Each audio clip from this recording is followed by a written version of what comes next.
Retornamos aqui hoje para mais um Fractal Revisa. E a aula nossa de hoje será movimento uniforme. Vamos relembrar alguns conceitos que a gente já trabalhou em sala de aula. Qual é o movimento uniforme? Que movimento é esse?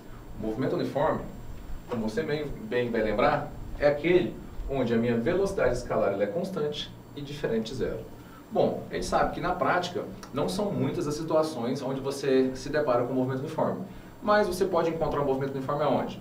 Você pode encontrar um movimento uniforme quando um avião, depois que ele faz a decolagem, ele atinge o teto de voo, o piloto coloca ele numa velocidade constante. Você vai estar nessa situação. Quando você está fazendo na estrada fazendo uma viagem longa e a pista favorece, você pode passar um certo período com a velocidade constante. Quando você vai trabalhar com a ideia de movimentos circulares, quando o movimento da hélice de um ventilador, o movimento do ponteiro do relógio, tudo isso são exemplos do quê? De velocidades constantes, tá certo? Mas esses aí já são alguns exemplos de movimento circular que a gente vai estudar mais para frente. Voltando aqui para o nosso movimento que vai estar em trajetórias retilíneas, olha só, a velocidade escalar é constante e diferente de zero. Então essa é a principal ideia do movimento uniforme. E daqui surgem duas consequências extremamente importantes, que é o seguinte: o fato da velocidade escalar ser constante faz com que a minha velocidade média, que foi o nosso assunto anterior, coincida com a velocidade escalar instantânea. Por quê? Porque em qualquer instante que você for fazer a avaliação do valor da sua velocidade, vai ter sempre o quê? O mesmo valor. E uma outra consequência é que, como minha velocidade é constante, o meu móvel percorre o quê? Distâncias iguais em intervalos de tempos iguais. Por exemplo, se um móvel tem a velocidade de 10 metros por segundo, em um segundo ela percorre o quê? 10 metros. Em 2 segundos, ela vai percorrer o quê? Mais 10 metros. Dá um total de quanto? De 20 metros.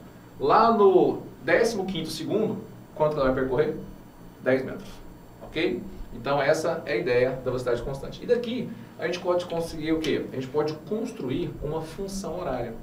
E essa função horária nada mais é do que a minha fórmula da velocidade, onde eu estou isolando a posição final, que a gente chama de espaço final. Então olha só, a minha função horária, uma vez estabelecida, eu posso colocar que será posição final igual posição inicial mais a velocidade vezes o tempo. Por que é uma função horária? De onde o móvel saiu, eu não posso mudar. Aquela é a posição inicial dele. Como a velocidade dele é constante, a única grandeza que muda é o tempo. E no que o tempo muda, a minha posição do meu móvel vai mudando. Por isso que é o quê? Função horária do espaço. Ou seja, a minha variável espaço depende da grandeza física tempo. Ok? E um outro detalhe muito importante que a gente já trabalhou bastante também, que você tem que lembrar, é quando a gente fala de encontros e ultrapassagens. Quando a gente fala de encontros e ultrapassagens, para que aconteça isso, o que tem que acontecer com esses móveis? Eles têm que chegar numa mesma posição. Ou seja, a posição final de um móvel A tem que coincidir com a posição final do meu móvel B.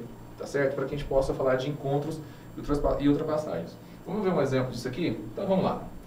Imagina que então eu tenho uma moto com a velocidade de 20 metros por segundo, tenho um carro com a velocidade de 5 metros por segundo. Nesse momento, a minha moto ocupa a posição de 1.000 metros e o meu carro a posição de 2.500 metros. Como as velocidades são constantes, eu posso afirmar que no decorrer do tempo vai acontecer o quê? Eles vão encontrar. Como é que a gente analisa isso? Primeiro, vamos montar o quê? As funções horárias. Olha, posição final vai ser o quê? Inicial, velocidade e tempo. Então vamos lá. Para a motocicleta, a posição da motocicleta será posição inicial. Onde que ela está? No 1.000. Velocidade da motocicleta, 20. Então aqui, 20 T. Essa é a função da minha motocicleta. Agora, para o carro. Posição do carro será, de onde ele sai? 2.500. Com a velocidade de 5 metros por segundo. Se eu quero um encontro, o que eu tenho que fazer? Basta igualar essas duas. Vamos fazer que o espaço da motocicleta deve ser igual ao espaço do carro. Certo? Então aqui agora eu vou igualar essas minhas equações horárias aqui. Então aqui eu vou ter 1.000 mais 20t, que é a equação da motocicleta. Estou igualando com a equação do veículo, certo? O que eu faço agora? Eu vou passar esse 5t para cá, vai vir negativo. Pega esse 1.000, passo para lá, vai negativo. O que nós vamos ter então? 20 menos 5, que vai dar 15t.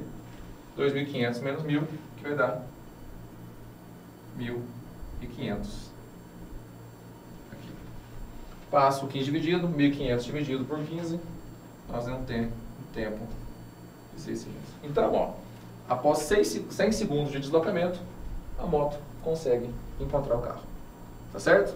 Bom, agora que a gente já falou um pouquinho sobre isso aí, vamos fazer alguns exercícios da sua lista obrigatória para você ver que você sabe tudo. Vamos lá?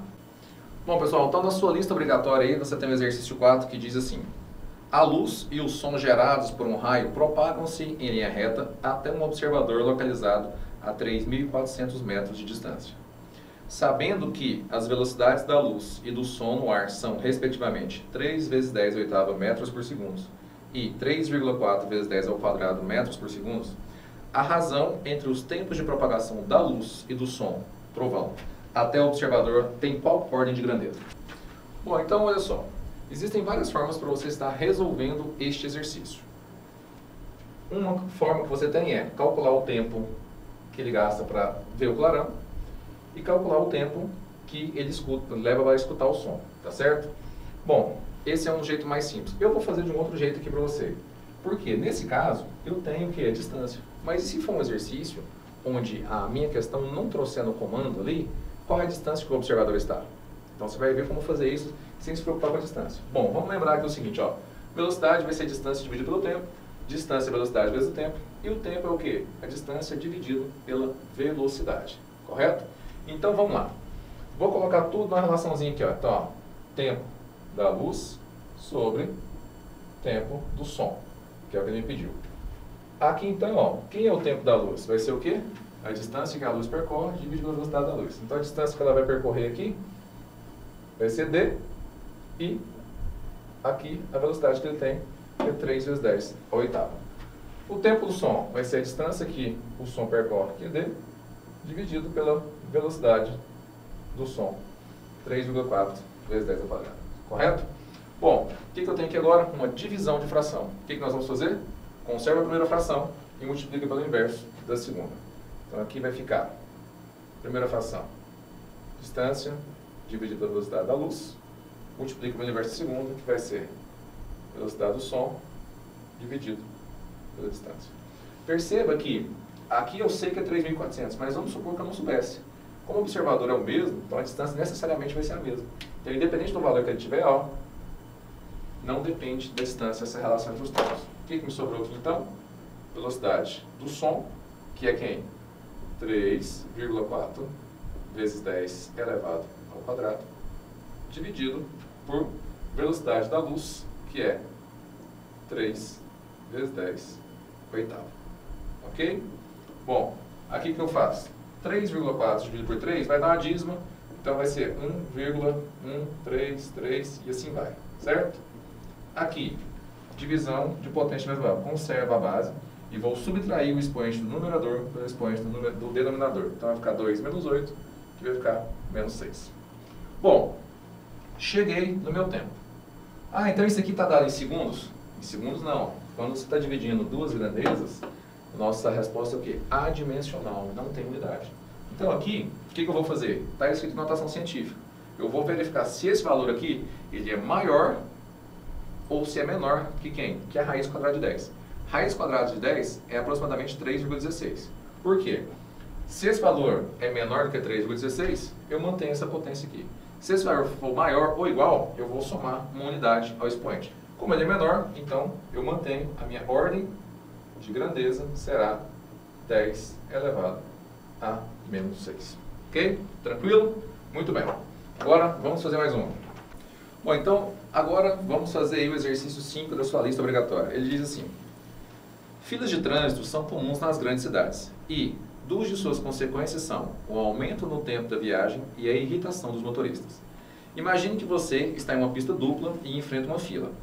Pense em mudar para a fila da pista ao lado, pois percebe que, em determinado trecho, a velocidade da fila ao lado é 3 carros por minuto, enquanto que a velocidade da sua fila é 2 carros por minuto. Considere que o comprimento de cada automóvel é igual a 3 metros. Então, se você tem aí 3 metros para cada automóvel, qual é o tempo em minutos necessário para que o automóvel da fila ao lado, que está a 15 metros atrás do seu, possa alcançar. Então vamos lá. Então aqui, nós temos aqui os automóveis, ele diz que cada automóvel tem 3 metros. E que aqui vamos considerar que isso aqui é você com velocidade V, e esse aqui é o automóvel que está na velocidade lateral aqui, na via ao lado. A distância entre esses dois condutores é de 15 metros. Ele quer saber o seguinte: quanto tempo demora para esse carro que está na outra fila mais rápido do que a sua, demora para chegar até você, certo? Este tipo de exercício acaba gerando uma certa confusão e é um exercício simples de fazer. Basta você trabalhar com a ideia de quê? De velocidade relativa. Então vamos dar uma olhada aqui. Bom, quem vai ser a velocidade relativa? O que é a velocidade relativa? A velocidade relativa é o seguinte: eu tenho que a velocidade de um carro é 3, a velocidade de um carro é 3 carros por minuto e a de outro é 2 carros por minuto. Isso é a velocidade em relação ao solo. Mas a velocidade relativa desse carro em relação a esse vai ser o quê? Como os dois estão na mesma direção e no mesmo sentido, vai fazer o quê? A velocidade do maior menos a velocidade do menor. A velocidade do maior é a velocidade lateral, a velocidade menor é a sua velocidade V. Ok? Então aqui, qual vai ser a minha velocidade relativa então?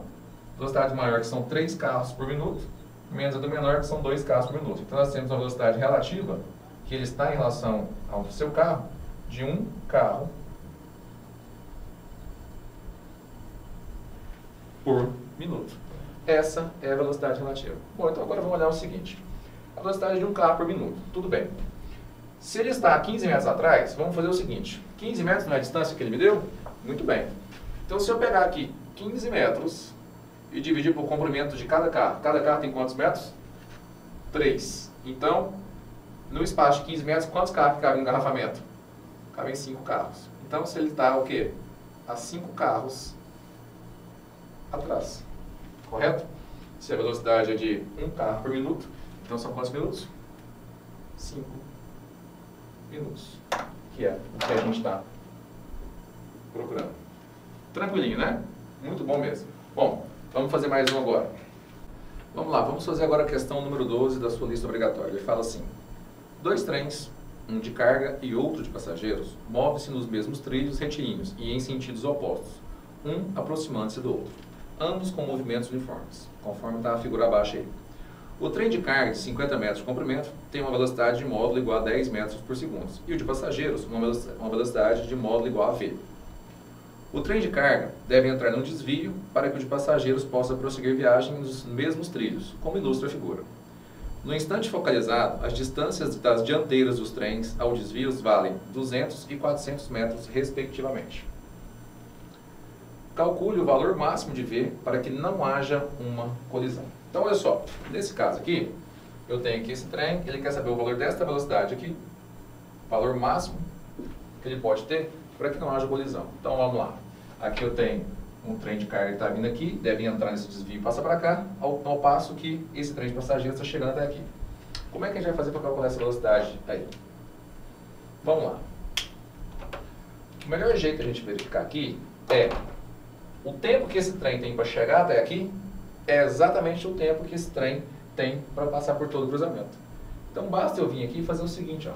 Eu vou calcular o tempo que essa traseirinha aqui, que eu vou chamar de x, demora para chegar até esse ponto aqui que eu vou chamar de y. Porque quando esse x chegar no y, não acontece mais colisão. Então vamos lá. Aqui eu tenho um corpo extenso. Se o meu trem está a velocidade 10, qual é a distância que o meu ponto x deve percorrer? Ó, meu ponto x deve percorrer 50 mais 200. Então vamos lá, vamos fazer o cálculo dele. Então vai ter assim, ó. Velocidade é distância sobre tempo. E o tempo é o quê? Distância sobre velocidade. Então vamos lá. Tempo, distância sobre velocidade. A distância vai ser 50 mais os 200. Tudo isso dividido pela velocidade do trem, que é 10 metros por segundo. Então aqui eu vou ter um tempo de 250 sobre 10. Vamos cancelar aqui. Então nós teremos 25 segundos, que é o tempo que ele vai gastar para entrar e sair totalmente do desvio. Correto? Como eu quero a velocidade máxima, Esse é exatamente o tempo que eu tenho, que são 25 segundos, para sair, para essa dianteira chegar até aqui. Então, se agora eu tenho o tempo e tenho a distância que eu vou percorrer, eu acho a velocidade. Então, vamos lá. Minha velocidade V, então, será... Essa velocidade V aqui vai ser distância dividido pelo tempo. Lembrando que esse cálculo aqui eu fiz para o trem de carga, este aqui. E agora estamos fazendo para o trem de passageiros. Então a velocidade dele será a distância que ele vai percorrer, 400 metros. E para que ela seja a máxima velocidade possível, tem que ser no tempo de quanto? 25 segundos. Então, 400 dividido por 25, nós vamos encontrar 16 metros por segundo como velocidade máxima. Tranquilinho, né? Bom, essa foi a nossa aula de hoje. Bons estudos para você e sucesso!